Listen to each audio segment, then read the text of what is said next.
il y a ce feedback que vous devez donner à un collègue depuis 3 semaines. Vous l'avez reporté 1 fois, 2 fois, 3 fois. Vous vous êtes même dit, c'est pas si grave. Je vais voir si ça passe. Il est sous l'eau en ce moment, c'est pas le bon moment. Arrêtez, je vous en supplie, arrêtez. Ce feedback que vous repoussez, c'est le plus important. Dans cette vidéo, je vais vous expliquer pourquoi et comment vous y mettre dès aujourd'hui. Bonjour, je suis Baptiste Bézet, je suis le cofondateur de Team Bakery. Notre mission et notre métier chez Team Bakery, c'est d'aider les équipes à mieux travailler ensemble.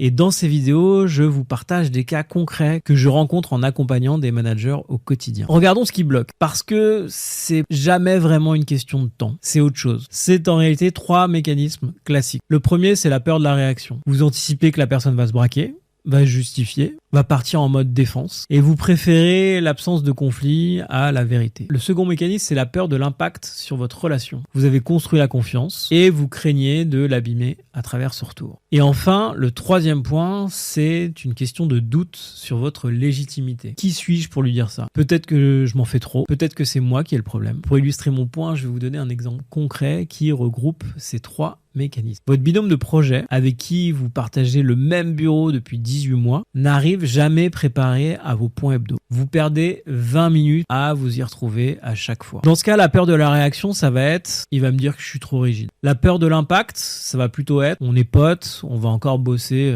pendant au moins 2 ans ensemble, j'ai pas envie d'abîmer ça. Et enfin, le doute, c'est peut-être moi qui suis un peu trop carré. 3 peurs en une seule et même situation et 3 mois qui passent sans rien dire. Ces peurs sont complètement humaines, mais aucune des 3 n'est véritablement une bonne raison. Maintenant, je voudrais vous présenter 3 raisons qui devraient vous inviter à y aller, à passer le pas, à prendre votre courage à 2 mains et à formuler ce feedback. La première raison, c'est qu'un feedback non donné ne disparaît pas, il fermente, voire il pourrit. C'est exactement comme une douleur qu'on ignore. Dans 2 mois, vous le donnerez quand même, mais avec 10 fois plus d'émotion et 10 fois moins de précision. Vous l'aurez tellement ressassé qu'il sortira de travers. Je vous donne un exemple concret de ce point. L'une de vos collaboratrices interrompt régulièrement vos collègues en réunion. 3 mois que vous le remarquez, 0 fois que vous lui en avez parlé. Jusqu'au jour où, agacé, vous lui balancez en plein point client, tu ne laisses jamais finir les autres. C'est sorti de travers, au mauvais endroit, au mauvais moment. Tout ça parce que vous ne l'avez pas dit plus tôt. Deuxième raison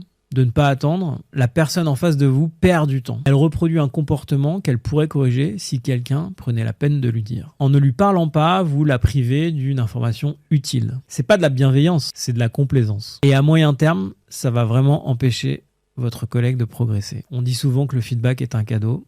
En voici l'illustration. Un exemple pour illustrer mon point. Un autre collaborateur a l'habitude de couper les clients au téléphone pour reformuler ce qu'ils ont dit alors même qu'ils n'ont pas fini. Personne ne lui a jamais dit. 6 mois plus tard, à l'évaluation annuelle, il est noté peu à l'écoute. Il tombe des nues. Votre silence lui a coûté un palier dans sa carrière. Troisième raison, votre équipe lit les signaux faibles. Si vous laissez passer 1 fois, les autres le remarquent. 2 fois, ils comprennent que dans cette équipe, on laisse passer. Vous ne construisez pas votre culture sur ce que vous dites, vous la construisez sur ce que vous faites et sur ce que vous laissez faire. Un exemple pour illustrer mon point. Si dans votre équipe, un collaborateur critique un client à voix haute après un point, vous l'entendez, vous le laissez faire. Après tout, c'est tendu avec ce client, vous comprenez. 2 semaines plus tard, un autre collaborateur fait pareil. 1 mois plus tard, c'est devenu une habitude dans l'équipe. Pourtant, vous n'avez rien autorisé. Mais vous n'avez rien empêché non plus.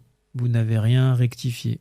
Vous n'avez pas fait de feedback. Et ça construit une culture. Maintenant, pour finir, la partie pratique. Comment s'y mettre concrètement? Je vous laisse avec 3 choses que vous pouvez mettre en place dès aujourd'hui. La première, lorsque vous avez observé quelque chose à rectifier, vous fixez immédiatement un créneau avec la personne dans les 48 heures. Pas on se verra ou on en parlera à l'occasion. Pas la prochaine fois qu'on se voit. Un créneau, calendrier, 20 minutes, c'est verrouillé. Sinon, ça ne viendra jamais. Croyez-moi, je l'ai vérifié moi-même et je l'ai vérifié avec des dizaines de managers. 2, vous écrivez 3 lignes maximum pour préparer votre conversation. Le fait, l'impact, ce que vous proposez. 3 lignes, si vous écrivez plus, vous surpréparez. Vous alourdissez votre message et ça se sentira. Si vous écrivez moins, vous y allez à l'aveugle et vous risquez de vous perdre en chemin. Pour illustrer mon point, on va partir sur le feedback de la collaboratrice qui coupe la parole à ses collègues. Ça donne concrètement le fait. Hier, pendant notre point d'équipe, tu as coupé la parole 2 fois à Julien et 1 fois à Anna. L'impact. J'ai vu plusieurs personnes arrêter de participer après cet épisode. Ça rigidifie le format. Proposition. Je te propose à ce qu'on réfléchisse ensemble à comment garder notre énergie tout en laissant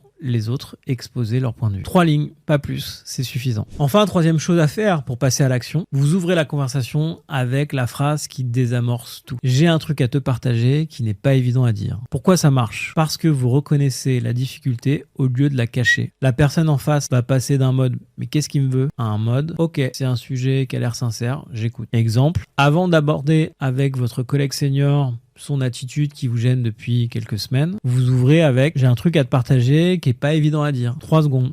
Vous allez voir immédiatement, ses épaules vont se détendre. Il a compris, c'est un sujet sincère, pas un procès. La conversation peut vraiment démarrer. Si vous hésitez encore, je vous propose le test ultime.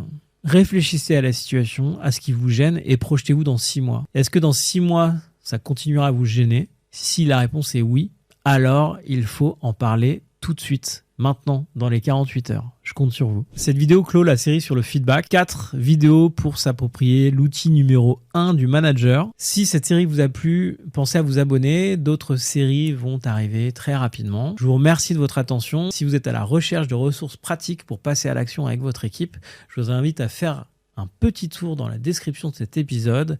Il y a des liens très utiles, notamment celle de notre newsletter. Et il me reste à vous souhaiter une bonne suite ou fin de journée. Je vous donne très vite rendez-vous pour une nouvelle vidéo. À bientôt.